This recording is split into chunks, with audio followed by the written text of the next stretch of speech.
Good morning, dear students. We are in the third chapter of our history book, which tells us about the Delhi Sultans. In our previous class, we had covered up about the rulers of Delhi.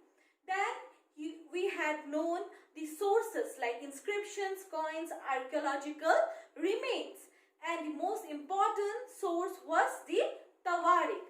The Tawarik, which was written by the authors who used to work in the administrative department, and Tawarik tells us about the administration of the Sultan, the administrative system of the Sultan.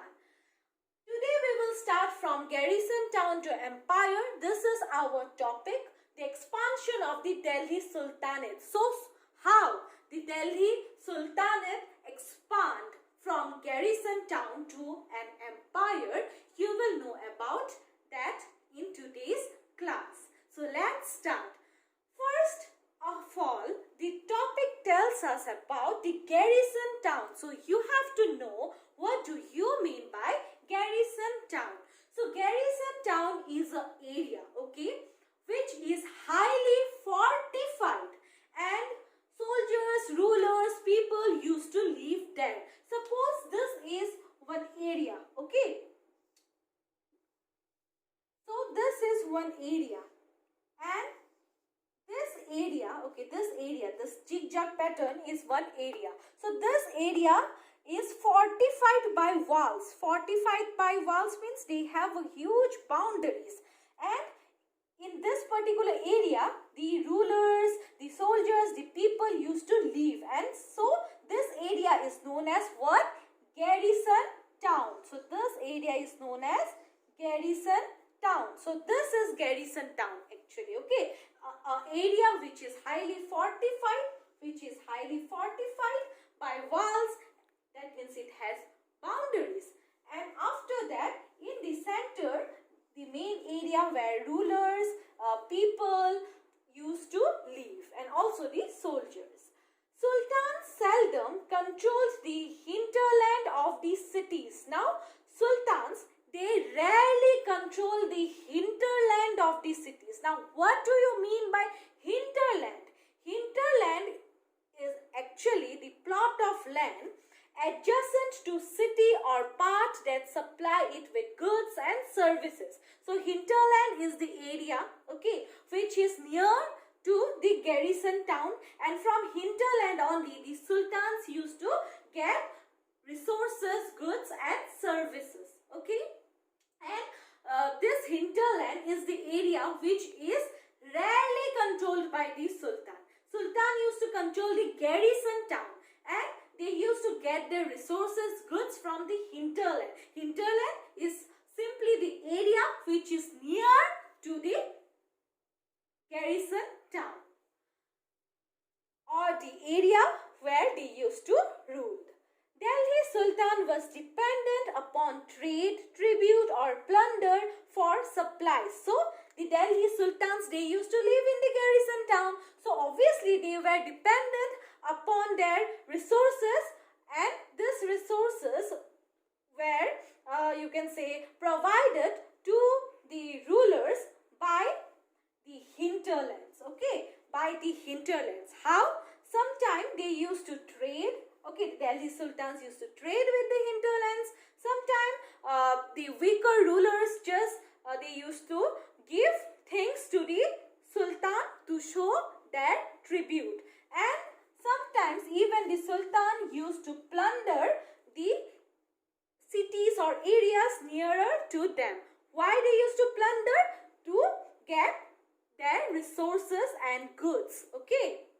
So, Delhi Sultan, remember, point number 1, they used to live in the garrison town at first. Garrison town is a fortified area, okay, surrounded with boundary, and they used to live there, and they used to get their things, they used to get their goods, resources from hinterland. Hinterland is the nearer areas, okay, the nearer cities, towns, areas, nearer to what? Nearer to the garrison town. And in this way, Delhi Sultans were highly dependent upon this hinterland in the areas nearer to them, and how they used to get their resources and goods. They used to get their resources and goods in form of trade. Okay, trade systems were there, okay, between garrison town and hinterland areas or the areas nearer to them.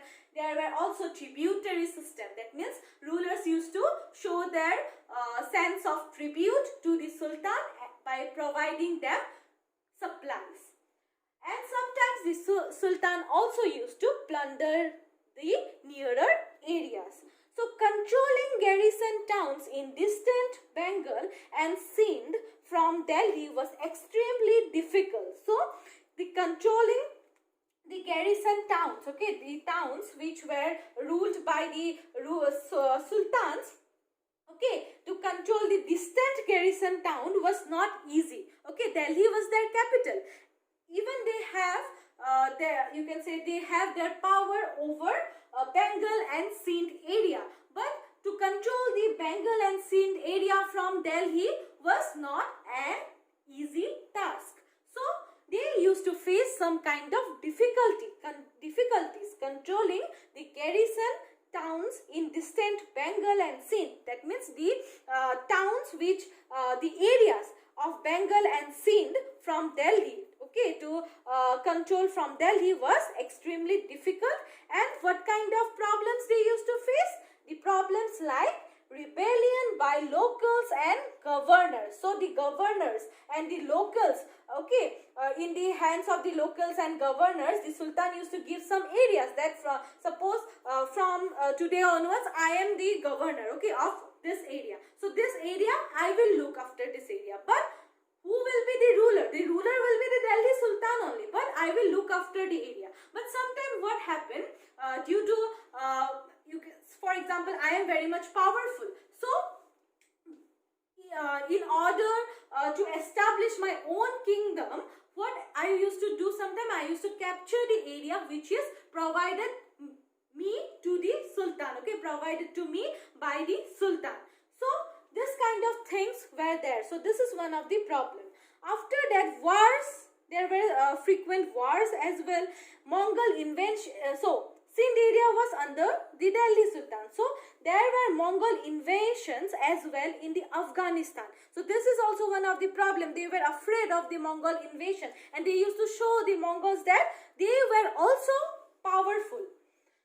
Bad weather condition could disturb the communication. So sometimes communication from, you can say communicating actually from Delhi to Bengal and Sindh, okay, was not easy. It was sometimes very much difficult due to bad weather condition. So these are some of the difficulties which was faced by the Sultan of Delhi. Okay, the Sultan of Delhi who used to rule over vast area. Okay, so his capital was in Delhi, but he had control over Sindh and Bengal as well. So to control Sindh and Bengal from Delhi was not an easy task. So he used to appoint some local people or governors. But sometimes these local people and governor, what they used to do? They used to, you can say, form that area as an independent area. Okay, they used to free themselves from the ruler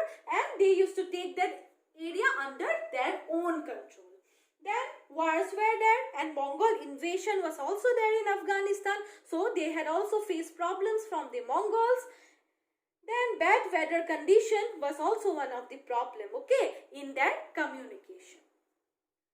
So that's all. In our next class, we will know about how the consolidation happened. So these were the problems. Just now I have discussed about the problems. So for these problems only, they found a solution. And the solution was that they have to extend their empire. Okay, they have to extend their empire. They have to consolidate their territory. So how this consolidation happened, you will know in our next class. So thank you. I hope you have understood. But if you have any kind of